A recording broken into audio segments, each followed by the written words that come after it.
In this lecture, I will be showing you how you can change your website name, the tagline of the website, change the site icon, as well as add logo to the website. You can change the header layout and add some other fields like call field and email field.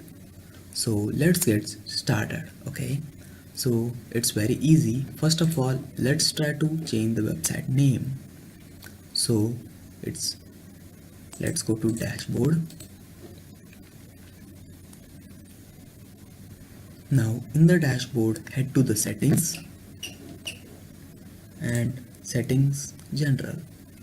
So in the general, you can see the site title. Let's change the site title to as on hotels, and the tagline, a tagline which explain what the site is about. A small description: amazing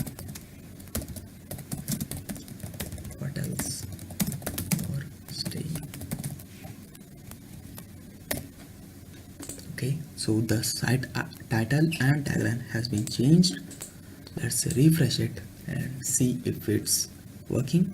So you can see the tagline as well as the title have been changed. Let's customize the site icon and bring the site logo. Okay, so let's go to customize.